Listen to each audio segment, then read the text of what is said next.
హైదరాబాద్ లో జరగబోయే మనీ మంత్ర money manifestation classes కి ఇప్పుడే కాల్ చేసి రిజిస్టర్ అవ్వండి.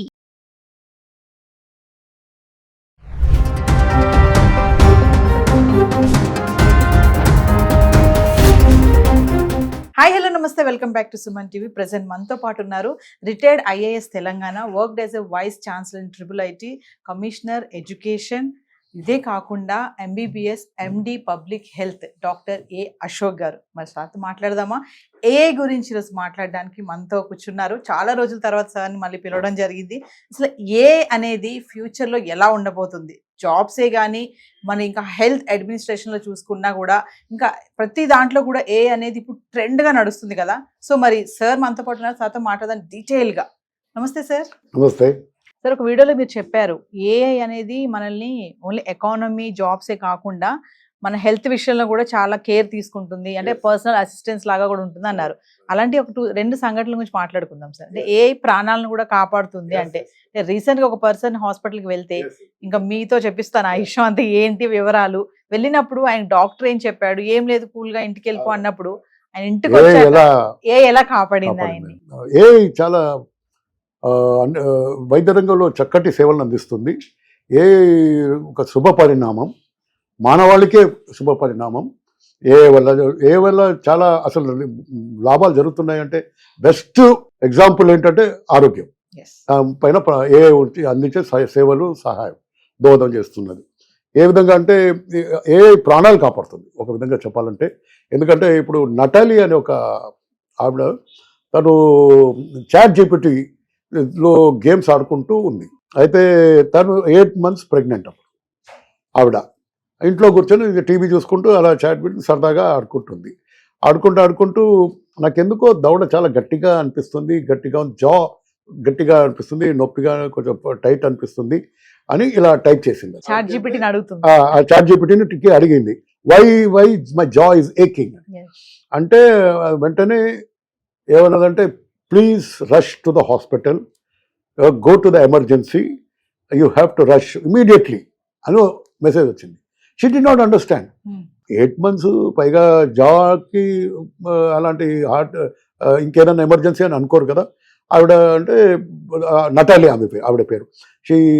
ఇది 2022లో జరిగిన సంఘటన. అయితే మళ్ళీ రెండోసారి అడిగినప్పుడు యూ ప్లీజ్ ఇమీడియట్లీ రష్ అంటే అప్పుడు వెంటనే కాల్ అదే చాట్ జీపీటీ అన్నది.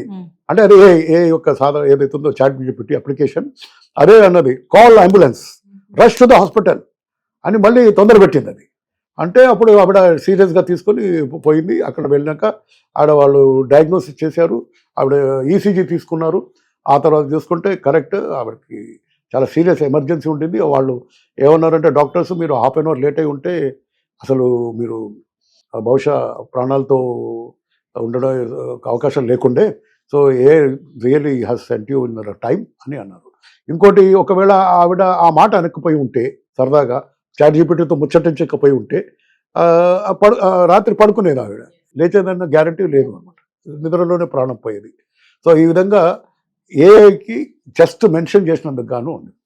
ఇలాగే ఒక తల్లి తన బిడ్డను 5-6 డాక్టర్ దగ్గర హెల్త్ ప్రాబ్లమ్ చూపిస్తే ఎవ్వరు కూడా డయాగ్నోస్ సరిగ్గా చేయలేకపోతున్నారు. ప్రాబ్లం కంటిన్యూ అవుతుంది. సో ఆవిడ విసిగిపోయి 5-6 డాక్టర్స్ చేంజ్ అయిపోయాక ఇదంతా కూడా ఇన్ఫర్మేషన్ మొత్తం రిపోర్ట్స్ అన్ని కూడా చాట్ జీపీటీలో వేసేసింది. చాట్ జీపీటీలో వేయగానే చాట్ జీపీటీ కొన్ని క్వశ్చన్లు అడిగింది. ఏమండి మీరు ఇది చేయించారా అని డాక్టర్లు అడిగినట్టు అదే అడిగింది. అడిగితే లేదండి అంటే, ఇవి చేసుకొని రండి అన్నది. అయితే సరే ఎందుకైనా అడుగుతుంది కదా అని పోయి చేసుకొని వచ్చింది. వస్తే అప్పుడు అన్నది, మీ అబ్బాయికి ఈ హెల్త్ ప్రాబ్లం ఉందని. నేను అది తీసుకుని వెళ్ళి వాళ్ళు డాక్టర్స్ చూపించారు. డాక్టర్స్ చూపిస్తే, అవును ఇది మేము మిస్ అయిపోయాము, ఇది కరెక్టే అన్న. సో చూడండి, అంటే ఒక డాక్టర్స్ కూడా మిస్ అయింది, చేశారు. ఇంకోటి ప్రాణం కాపాడింది. ఇంకోటి ఏంటంటే, అతను కడుపులో నొప్పి ఉందని కడుపు నొప్పి అని వెళ్ళి కంప్లైంట్ చేశాడు.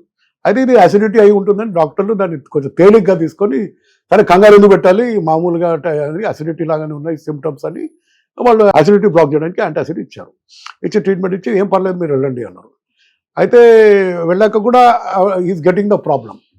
So he asked the ChatGPT ఏమందంటే, it is an emergency, you rush to the hospital. అక్కడ అంటే అప్పుడు then he had to rush to the hospital. అప్పుడు ఏమో వెళ్ళి చూస్తే డాక్టర్స్ మళ్ళీ ఎగ్జామిన్ చేస్తే అది అపెండిసైటిస్ ఉంది, అది బస్ట్ అవడానికి రెడీ ఉంది, కొంచెం లేట్ అయి ఉంటే ప్రాణాలు కూడా పోయాయి, బస్ట్ అయిపోయి. సో అంత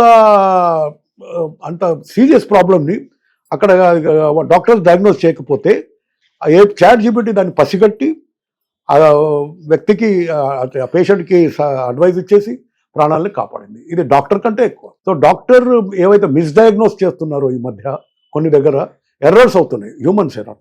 అది ఎలా ఉంటుందంటే, ఉదాహరణకి ఒక డాక్టర్ నా దగ్గరికి వచ్చాడు, నేను ఒక డాక్టర్గా నేను నా అభిప్రాయాన్ని చెప్తాను, నాకున్న అనుభవంతో, ఎక్స్పీరియన్స్తో, నాకున్న నాలెడ్జ్తో. ఉదాహరణకి మీరు ఇంకో హాస్పిటల్ దగ్గర వారు ఇంకో ఇదే చెప్తారు. కానీ చాట్ జీపీటీ అలా కాదు, అది కొన్ని వేల మంది డాక్టర్ల కలయిక, అనుభవాలన్నీ దాంట్లో క్రోడీకరించి ఉన్నది. కాబట్టి అది మిస్ అయ్యే ఛాన్సే లేదు. ఒకరెక్కువనా వేల మందితో సమానమైన ఏ ఎక్కువనా? That is because AI is trained on ChatGPT, కానీ AI is trained on millions of data sets. Then it studies the patterns, predicts the probability of the occurrence of the disease. So ఇది చూడగానే చెప్పేస్తుంది అండి. ఇంకో చాలా చక్కటి example ప్రాణాలు కాపాడేది ఏంటంటే, పేషెంట్లు కడుపు నొప్పి, ఫీవర్ అని వస్తున్నారు, ఏమనిపించదు పైనుంచి, హెడేక్, ఫీవరు, తర్వాత వణుకు, చలి ఉంది అని అంటారు. ఇదేదో మలేరియానో ఇంకేదో ఏదేదో అనుకుని ఎవరితో వచ్చి ట్రీట్మెంట్ వాళ్ళు ఇస్తున్నారు. కొంతమంది అప్పటికే చాలా సీరియస్ అవుతుంది. ఏమైతుందంటే అది అప్పుడు అడిగినప్పుడు అది ఏమంటుందంటే, వీళ్ళ బాడీలో సెప్సిస్ ఉంది, ఇన్ఫెక్షన్ ఉంది, అది కనుక ట్రీట్ చేయకపోతే the person will die. So sepsis అనేది చాలా మంది డాక్టర్స్ మిస్ చేస్తున్నారు డయాగ్నోసిస్. అలాంటి వల్ల కొన్ని వేల మంది చనిపోతున్నారు ప్రపంచంలో చాలా హాస్పిటల్స్లో. సో కాబట్టి దాన్ని అరికట్టే చాలా చక్కగా అరికట్టింది. ఎందుకంటే దానికి ఆ ప్యాటర్న్ అనేది తెలిసిపోయింది, ఇది ఇలా ఉంటుంది, సెప్సిస్ ఇలా ఉంటుందని. డాక్టర్స్ ఏమో వాళ్ళ అనుభవంతో చెప్పే డయాగ్నోసిస్ బట్టి చూడడానికి బాగానే ఉన్నాడు కదా పేషెంట్ అని అనుకుంటున్నారు, కానీ లోపల అది ఉన్నది వాళ్ళకి తెలియదు. సో ఆ విధంగా డాక్టర్స్ మిస్డయాగ్నోస్ చేసిన, పొరపాటు చేసిన, డాక్టర్స్ మిస్ చేసుకున్న, వారు ఓవర్లుక్ చేసిన, ఒకవేళ పసిగట్టలేకపోయినా డయాగ్నోసిస్, అది చేయగలుగుతుంది, ప్రాణాలు కాపాడుతుంది. So sepsis. అలాగే నేను ఇంకో ఉదాహరణ చెప్పాను, బ్రెస్ట్ క్యాన్సర్ కానీ, తర్వాత గర్భసంచి క్యాన్సర్ కానీ ఉమెన్లో కూడా ఇది is able to tell these are the problems, మీరు ఈ విధంగా చూసుకోండి, ఈ విధంగా చేయండి అని చెప్తుంది. జాగ్రత్త పడండి అని ముందే చెప్తుంది. It will give pre cancerous stage కంటే ముందే చెప్తుంది క్యాన్సర్ రాబోతుంది అని. ఆ విధంగా నిజంగానే ప్రాణాలు కాపాడినట్టే కదా. అంటే మనం అడిగే దాన్ని బట్టి కూడా ఉంటుంది, క్లారిటీగా అడగాలి. లేదు, అట్లేం లేదు. అడగకపోయినా ట్రీట్మెంట్కు ఏ ట్రీట్మెంట్కి వెళ్ళినా కానీ అది టెస్టులు చేసినప్పుడు it is able to diagnose. మరి అడగాలనే కాదు, ఎక్కడైతే డాక్టర్స్ వెళ్ళారో, ఎక్కడైతే డాక్టర్స్ మామూలుగా ట్రీట్మెంట్ ఇచ్చి టెస్టులు చేస్తారో, అక్కడ కూడా it is able to give the prediction that this person may likely to develop cancer. So early stage cancer కానీ, ప్రీ స్టేజ్ క్యాన్సర్ స్టేజ్ కానీ చెప్పగలుగుతుంది. ఆ విధంగా రాబోయే క్యాన్సర్ ఆఫ్ బ్రెస్ట్ కావచ్చు, ఇంకేదన్నా క్యాన్సర్ ఆఫ్, ఒక రేడియాలజీ ఎక్స్రేలో, అది ఎంఆర్ఐ స్కాన్లో చూసుకుంటే డాక్టరు నాడ్యూల్ ఉంది ఇక్కడ గొంతులో క్యాన్సర్ది, అది మిస్ చేసుకున్నాడు, కానీ ఏమి పసిగట్టాడు. అదే చేయకపోయి ఉంటే ఆ పేషెంట్ చనిపోయేవాడు. సో దాన్ని సమయంలో ఆపరేషన్ చేశాడు. So misdiagnosis and also oversight అంటారు, ఓవర్లుకింగ్, పొరపాటు కావడం వల్ల కానీ, తర్వాత సిమ్టమ్సే లేనట్టుగా అనిపిస్తుంది. కడుపు నొప్పి అని అనుకున్నారు కానీ అక్కడ అసిడిటీ అనుకున్నారు, కానీ అపెండిసైటిస్ అంత ఎమర్జెన్సీ అని అనుకోలేదు. కాబట్టి ఇలాంటివన్నీ కూడా ప్రాణాలు పోయే ప్రమాదం ఉన్న పరిస్థితులను కూడా అసలు ఎంతో చక్కగా పసిగట్టి వాటికి ముందే వార్నింగ్ ఇవ్వడం, డాక్టర్లకు అలర్ట్ చేయడం, పేషెంట్లకు అలర్ట్ చేయడం జరుగుతుంది. ఇంకోటి ఏజ్ వల్ల మనకు we can plan our life styles. మనకు ఇప్పుడు చాలా వరకు చూడండి, మనం ఇవాళ రేపు అన్ని వాచ్లో అప్లికేషన్లు అన్నీ వచ్చాయి.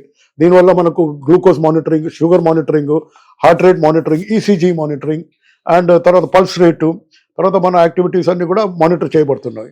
ఈ విధంగా చేయడం వల్ల మనం మన లైఫ్ స్టైల్ని దానికి అనుగుణంగా మార్చుకొని, డైట్ చక్కగా పాటించి, ఎక్సర్సైజ్ సరిగ్గా పాటిస్తే షుగర్ని కూడా కంట్రోల్ చేసుకోవచ్చు, బీపీని కూడా కంట్రోల్ చేసుకోవచ్చు, హార్ట్ అటాక్ రాకుండా కాపాడుకోవచ్చు, అలాగే రెస్పిరేటరీ ప్రాబ్లం రాకుండా కాపాడుకోవచ్చు. ఆ విధంగా మన ప్రాణాలని మనం, అంటే మన ఆరోగ్యాన్ని మనం చక్కగా చూసుకోవచ్చు, తర్వాత ప్రాణాపాయ స్థితిని తప్పించుకోవచ్చు. ఈ విధంగా AI is doing a wonderful service to humanity. Thank you sir.